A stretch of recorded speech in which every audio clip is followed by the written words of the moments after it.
recommending self-paced exercise among overweight and obese adults. Background.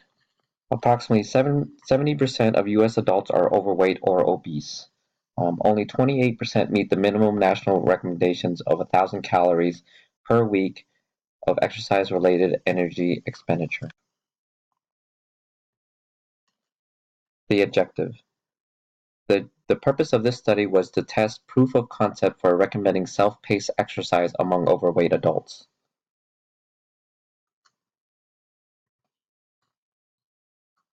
The population. Overweight adults with a body mass the population is overweight adults with a body mass index of 25.0 through 39.9 and between the ages of 18 and through 65. The type of study. This type of study was a randomized pilot study. The definition of a randomized pilot study is a study design that randomly assigns participants into an experimental group or a control group. The study sample.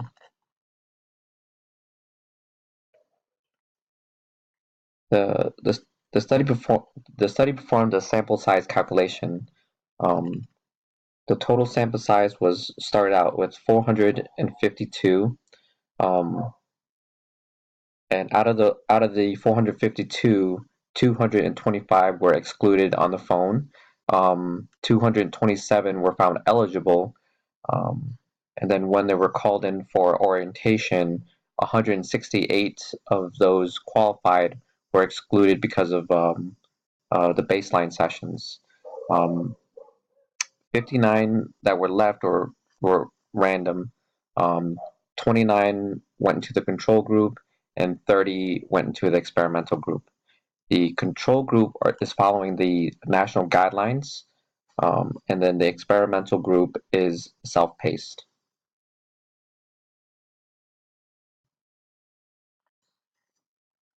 The recruiting strategies. Participants were recruited via newspaper, internet, radio, brochures distributed throughout the community. The inclusion criteria. The criteria must meet 30 to 60 minutes walking sessions at least 5 days per week for a goal of 150 to 300 minutes per week of walking, consistent with the national guidelines. The exclusion criteria. If they had a high BMI or a really low BMI, any medical issues, for example, heart disease, disallowed medication, for example, beta blockers, already following an exercise routine, non-other medical rule-outs, and not interested in participating.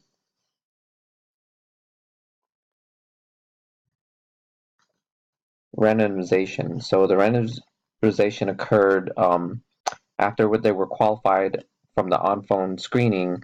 Any of the baselines exclusion criteria would eliminate the rest, and out of the 227, 59 were left.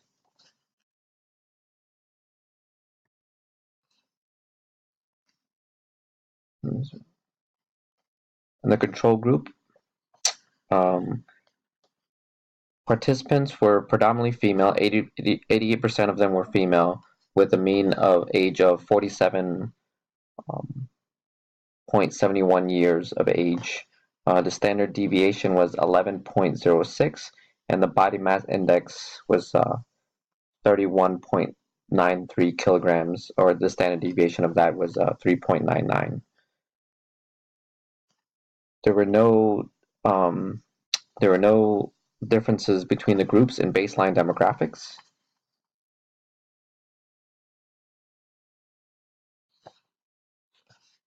The statistical analysis, a linear mixed effects regression model was used to estimate the treatment effect on minutes per week of exercise, um, the total number of weeks of EMA per participants, with a subject specific intercept included to account for within subject correlation in the outcome over time.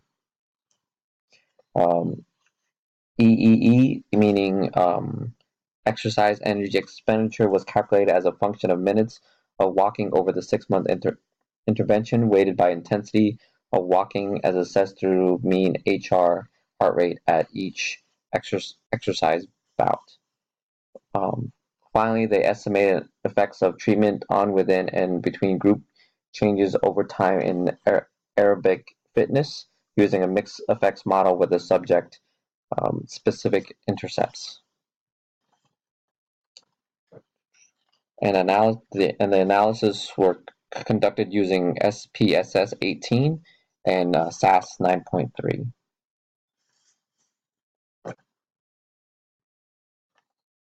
The results, the self-paced condition reported more minutes per week of walking, and a trend toward greater exercise-related energy expenses per week, corresponding to approximately 26 additional minutes per week and an additional 83 calories per week over 6 months. Here are the graphs showing that the self-paced did increase minutes of walking per week. Graph B showed self-paced exercise energy expenditures per week, increasing their calorie expenditure. And then graph C showed that the prescribed national guidelines intensity was was higher than the self-paced. So 2 out of 3 areas, the self-paced was better. In conclusion, this proof of concept study provides preliminary evidence that recommending self-paced exercise as compared to the moderate intensity exercises are recommended in national guidelines yields greater adherence, increased minutes of exercise to an exercise program among overweight and obese adults. The present findings that a recommendation for self-paced exercise leads to significantly greater health benefits than the current moderate intensity exercise guidelines.